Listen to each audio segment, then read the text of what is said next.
Valmora trusted an ancient guardian. It ignored a child born of its deepest secret. When the city finally burned, and hope collapsed with its walls, the guardian did not ask for generals. It asked for the orphan they erased. Stay with me, because the truth behind my name terrified the city more than war. My name is Rollo Carl. In Valmora, a name is not just a sound. It is a weight carried through stone, oath, and protection. When my name was spoken in the Hall of Covenant, it should have anchored me to the city. Instead, it marked me for removal. I stood barefoot on the cold marble floor, hands clasped behind my back, as banners of the ruling houses hung above me like silent judges. Children before me had left with assignments, seals, or guardians sworn to them. I received silence. The scribe hesitated when he reached my name. That pause told me everything. Pages turned too quickly. Elders leaned toward one another, whispering behind their sleeves.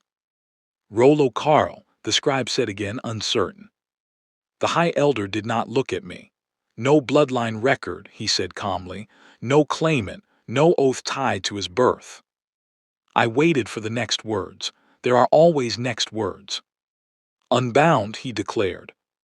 The word landed heavier than any accusation. It meant I belonged nowhere. It meant Valmora would not remember me. A soft laugh drifted from the gallery. Not cruelty, relief. Relief that it was not their child standing there. I was escorted out through a side corridor reserved for clerical errors. By the time the doors closed behind me, my name had already been struck from the registry. That was the day Valmora decided I did not exist. For years, I believed I had been discarded because I was insignificant. Valmora encourages that belief. It teaches the unwanted to blame themselves. Only later did I understand the truth. I was ignored because remembering me was dangerous. I grew up in the lower weirs, where unfinished buildings leaned together for support and people survived without records. There, names were spoken carefully. When I asked about my parents, conversations ended too quickly.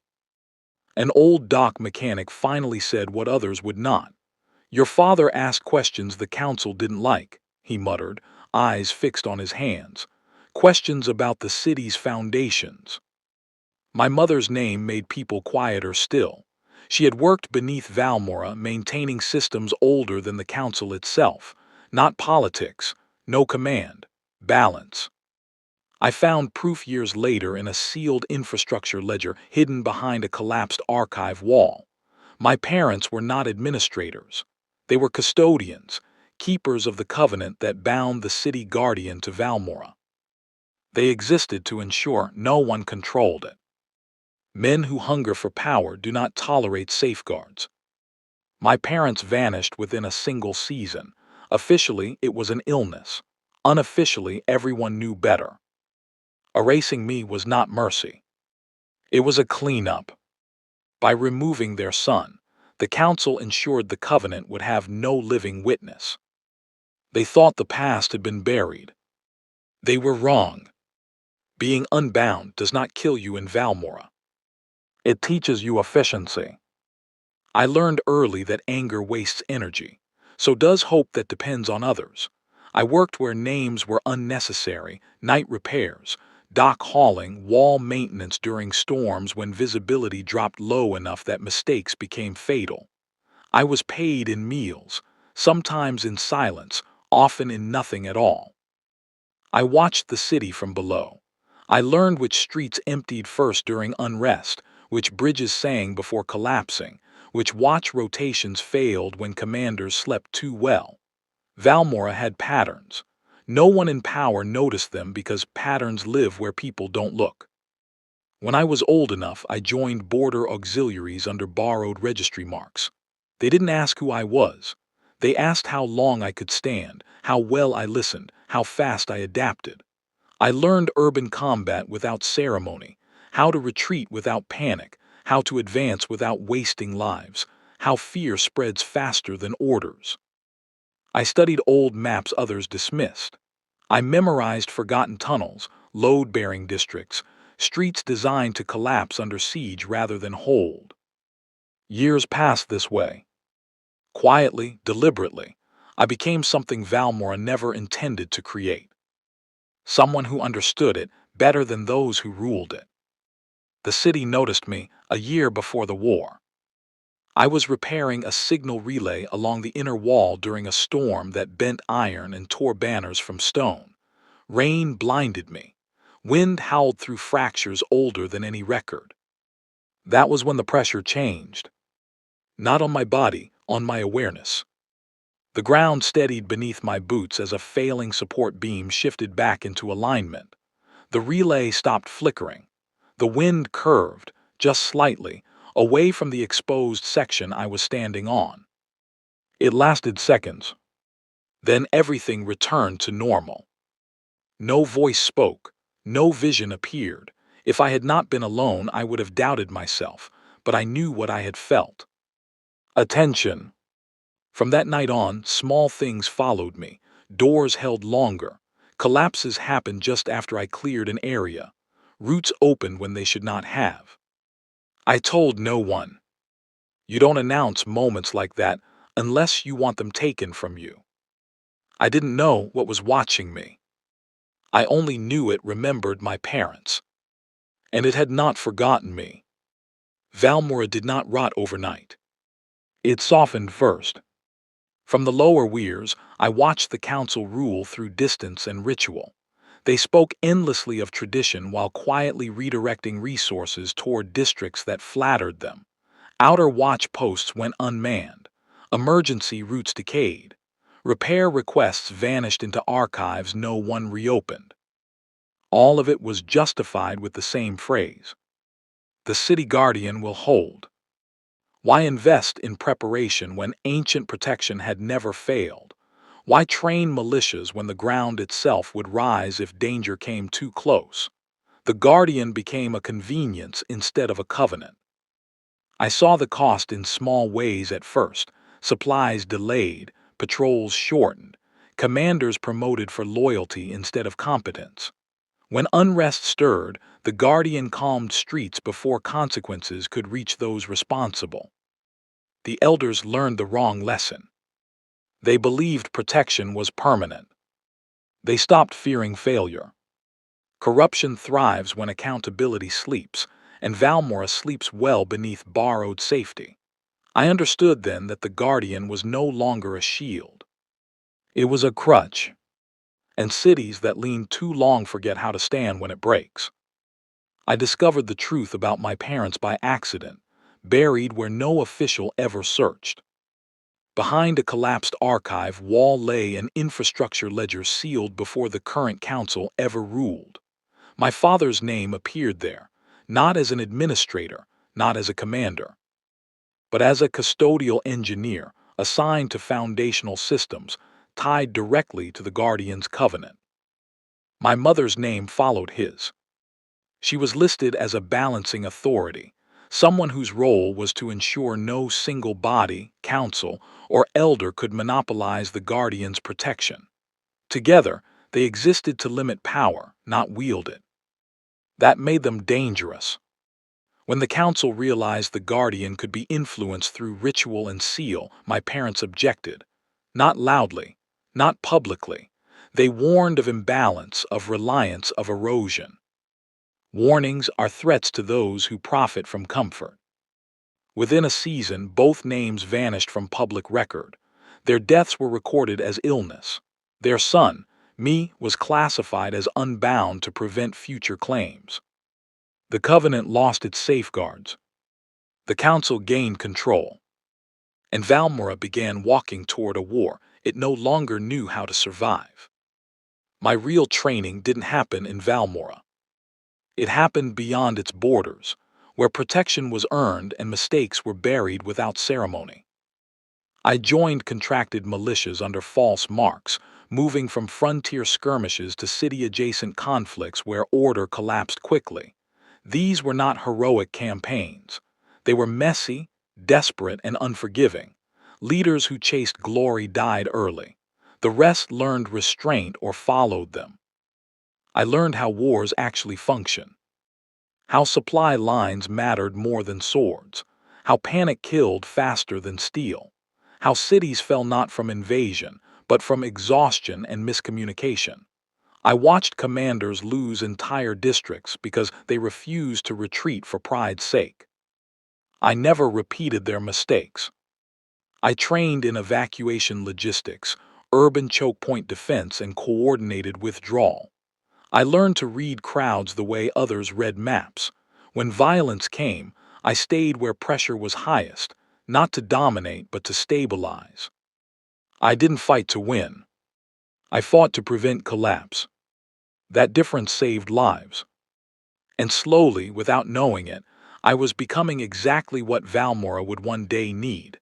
Someone who understood war as a system, not a spectacle. While Valmora celebrated prosperity, others watched it closely. I encountered them first near the southern trade routes, mercenary units moving with discipline too refined to be coincidence. Their camps were temporary. Their leaders are patient. They tested borders instead of breaching them. They were measuring. I followed their movements across months, tracing patterns that pointed not toward raiding but invasion. Someone was funding them, training them, teaching them how Valmora relied on the Guardian instead of preparation. I sent warnings through informal channels, old militia contacts, supply officers who still cared. None reached the council. Why would they listen? The Guardian had never failed. Festivals filled the streets, banners flew, the council spoke of stability and legacy, repairs remained delayed, watch posts unmanned, evacuation routes unrepaired.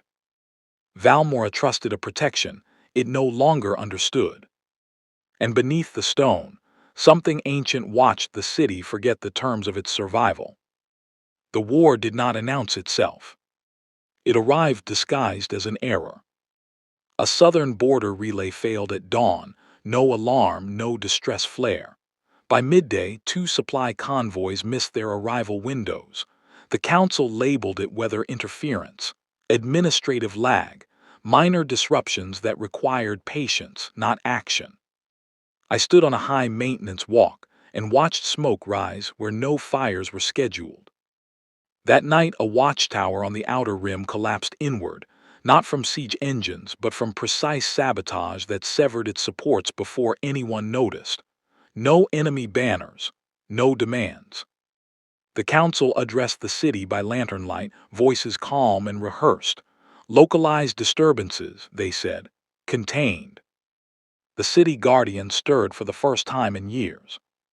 Stone reinforced along the outer wall. Cracks sealed themselves before civilians could panic. The ground steadied beneath crowded streets. Valmora exhaled in relief. I did not. Protection without response teaches enemies where limits lie. The Guardian's intervention was meant to calm, not replace preparation. But the Council treated it as confirmation that nothing more was required.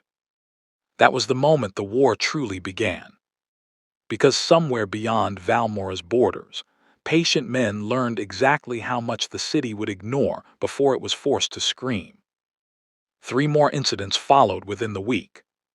A collapsed aqueduct blamed on age. A food depot fire was blamed on negligence. A riot in the lower weirs blamed on agitators. None of them were random. I sent warnings through every channel that would still listen. Militia captains, logistics officers, border scouts, most agreed. None had authority. The council sealed reports and revised casualty numbers before the ink dried. Public addresses emphasized unity and calm. Emergency funds were redirected to image management instead of reinforcement. And each time unrest surfaced, the Guardian obeyed. The streets calmed, fires bent away from dense crowds, the city held. But I felt it then, a delay between summons and response that hadn't existed before. Not refusal, strain. The Guardian was compensating for negligence, not supporting preparation. I watched elders smile beneath banners while watch posts remained unmanned. They spoke of tradition as if it were armor. Tradition does not stop armies. It only convinces cities they are still safe, while the ground beneath them weakens. The full assault began at dusk. Not as a wave, but as a fracture.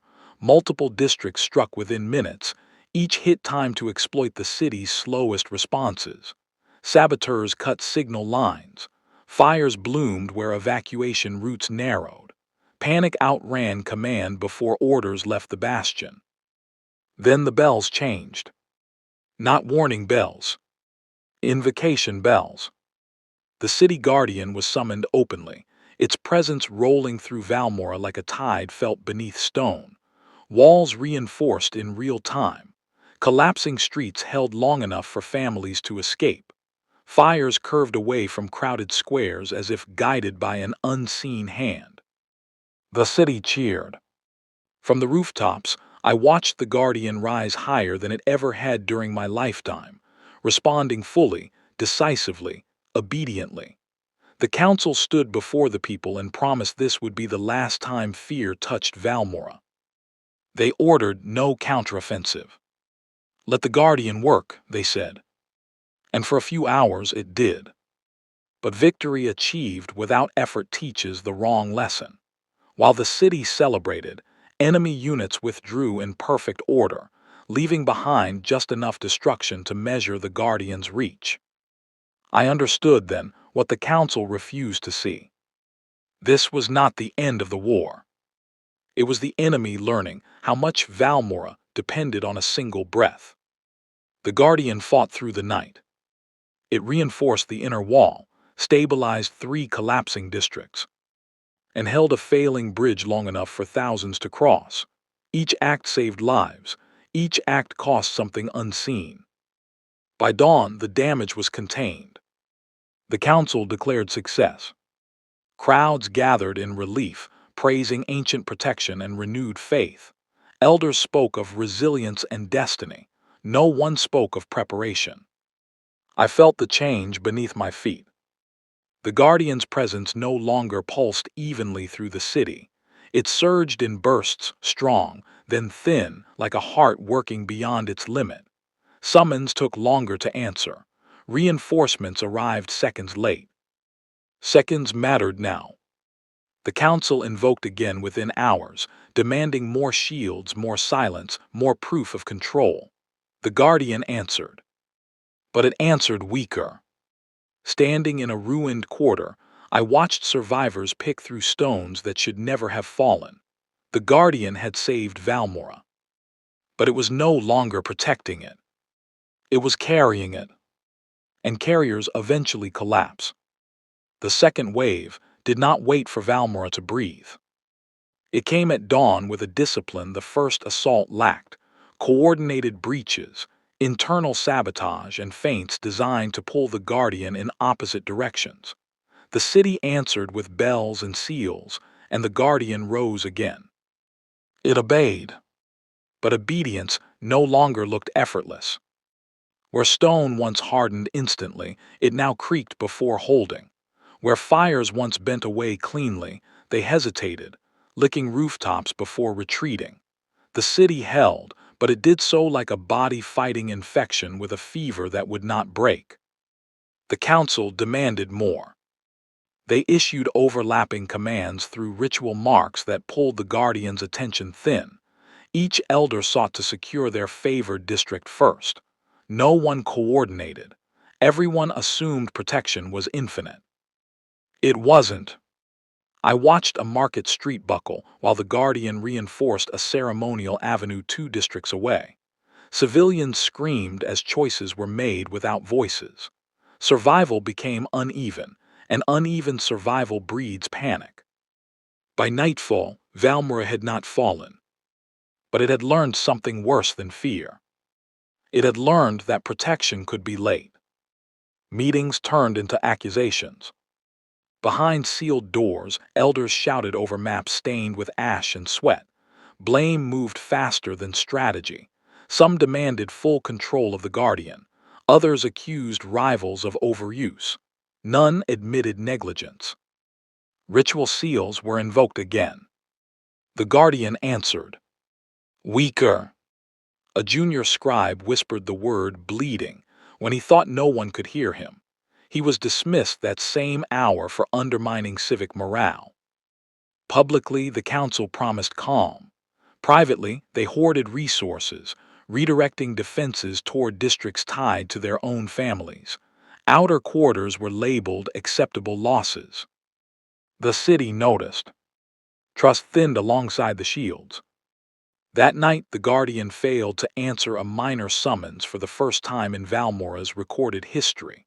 The delay lasted only moments, but moments are enough to change how people breathe. Panic returned, sharper now because it wore familiarity.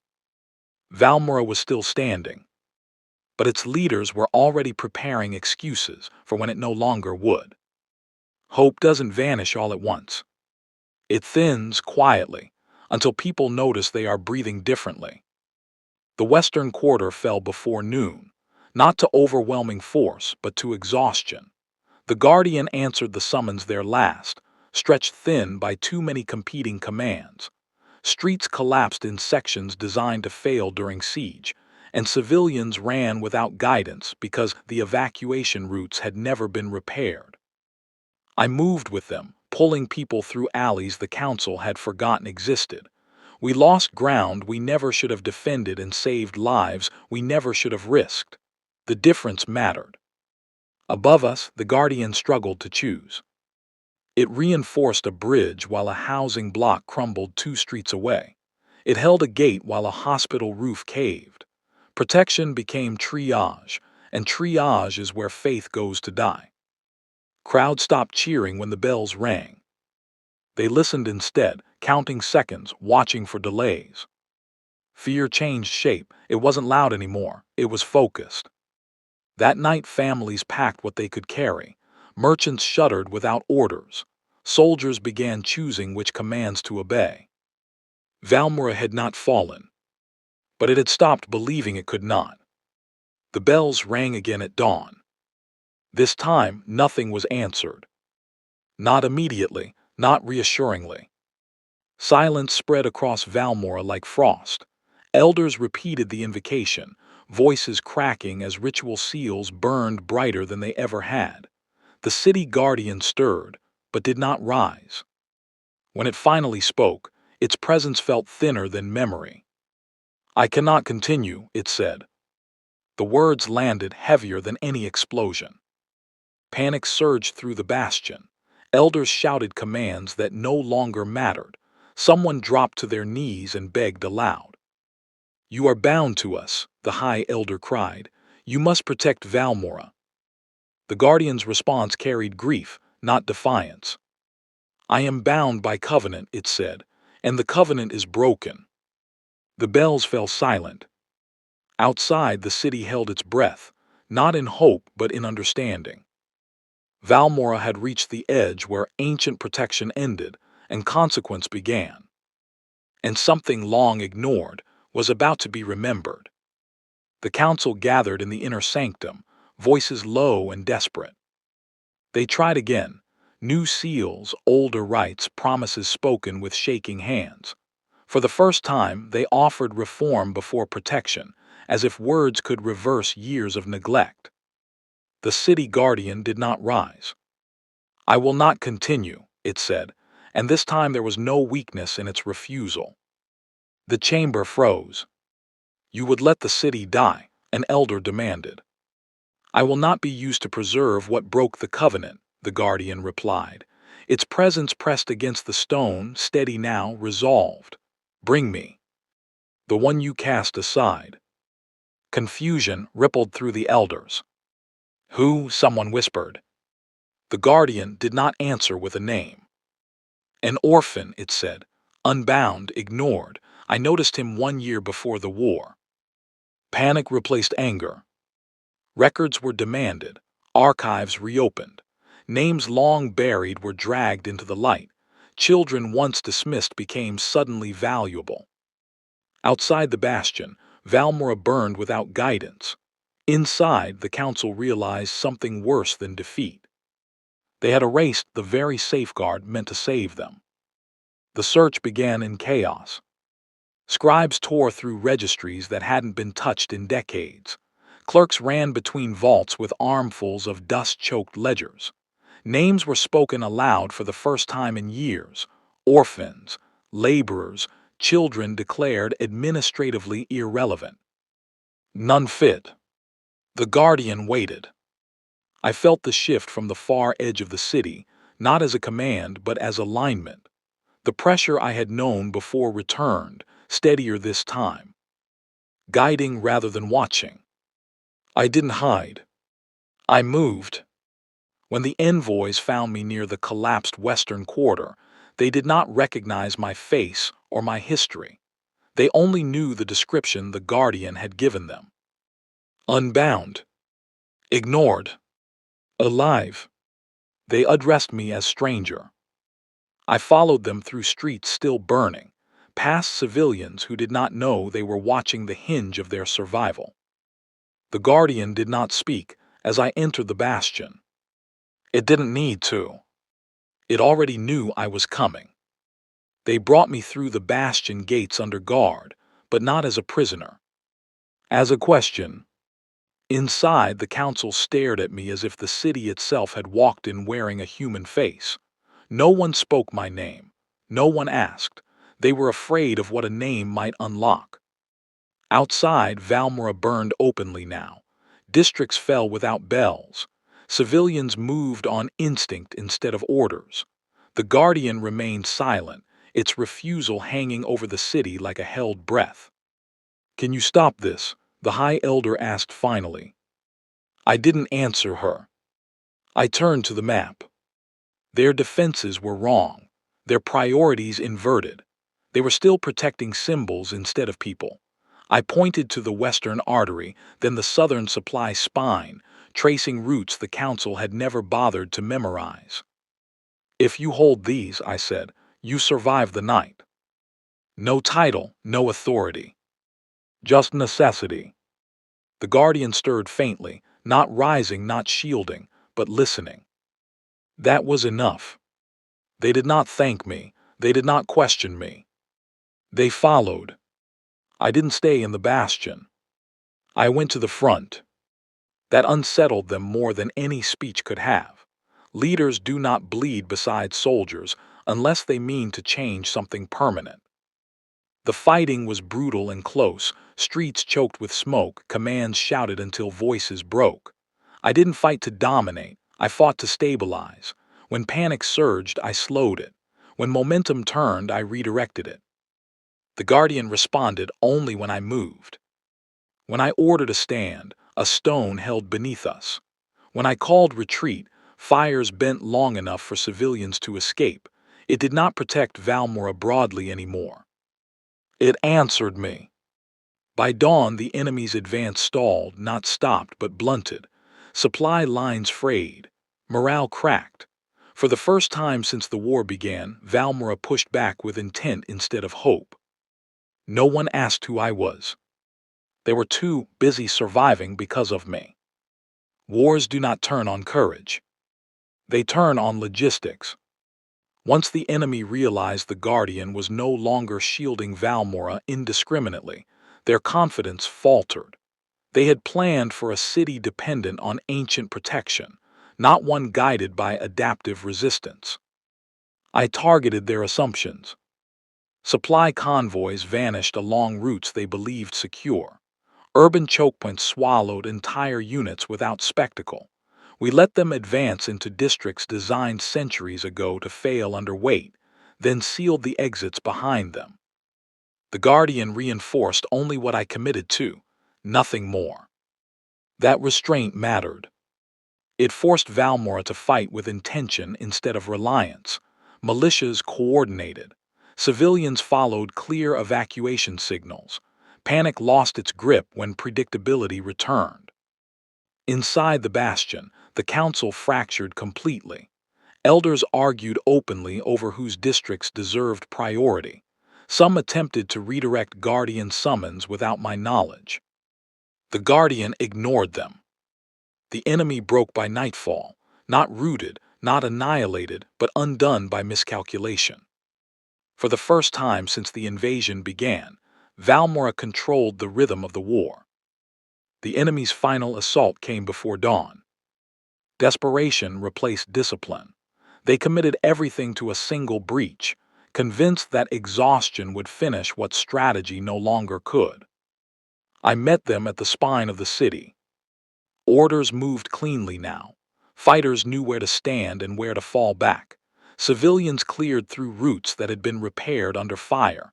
Every decision was smaller than heroism and more effective. The Guardian moved with us like a second breath, not shielding the city, supporting choices. When the breach came, it collapsed inward exactly as the old architects intended. Enemy formations fractured. Command chains dissolved. By sunrise, the fighting slowed, not because of victory, but because resistance no longer made sense. Valmora stood. At a cost no one celebrated. Smoke hung low over quiet streets. Survivors gathered without cheering, waiting for confirmation that silence meant survival. The Guardian rose once more, not in power but in acknowledgement. Then it withdrew. Valmora did not celebrate. When the smoke thinned and the fires died, people gathered in streets and squares without banners or music. They waited. Survivors always wait, first for danger to return, then for someone to explain what comes next. The council emerged late. They looked smaller without the Guardian's presence holding the city together for them. Their robes were stained. Their voices are uncertain. For the first time in living memory, Valmora saw its rulers without protection layered beneath their words. The High Elder raised her hands for silence. Valmora stands, she said, because someone answered when all others failed. She gestured toward me, careful not to step too close. This man, she continued, was brought to us as a stranger when hope was nearly gone. He led where leadership had collapsed. He stood where others retreated. Murmurs rippled through the crowd. No cheers, no applause. Just attention. I felt the city lean toward me, not in worship, not in gratitude, but in recognition that something unfinished remained. The High Elder turned fully to face me. Before the people you saved, she said, tell Valmora your name. The square fell completely silent. I did not raise my voice. I did not need to. My name, I said, is Rollo Carl. The effect was immediate and absolute. Whispers exploded, then collapsed into stunned silence as recognition spread faster than fear ever had.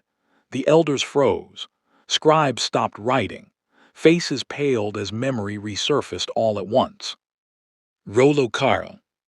The unbound child. The erased name. The son of custodians who vanished. The High Elder staggered back half a step. She knew it now. They all did. The name they had removed to secure control had returned carrying the city's survival with it. Fear followed, not of revenge but of consequence. No one looked at me. They looked at the council. At the records they had altered. At the covenant they had broken. Beneath the stone the Guardian stirred faintly, not to defend, not to punish. To remember. Valmora understood then that the war had not ended with victory. It had ended with truth. They expected demands. I saw it in the way the council watched me after my name settled into the stone of the square, waiting for anger, for punishment, for a claim that would justify their fear. Power offered late is always baited with guilt. I took nothing. No title, I said when the High Elder finally spoke. No seat, no authority. Confusion rippled through the crowd. Fear sharpened among the elders. They could have endured vengeance. They could have survived exile. What they could not control was refusal. Valmora had already learned the lesson they wanted to forget. The city did not survive because of councils or guardians alone. It survived because someone it erased stayed long enough to learn it. The Guardian did not rise again. It did not need to. Its work was finished. As I walked away from the square, people stepped aside, not in reverence, not in fear, but in understanding. The city felt different now, lighter, awake. I had been unbound once. Now Valmora was. And that was justice enough. Epilogue. I was never meant to rule Valmora. I was meant to remind it of the cost of forgetting its quiet protectors. That reminder will outlast me. If this story held you, remember this. Cities don't fall when enemies attack. They fall when they ignore the ones who endure. Follow for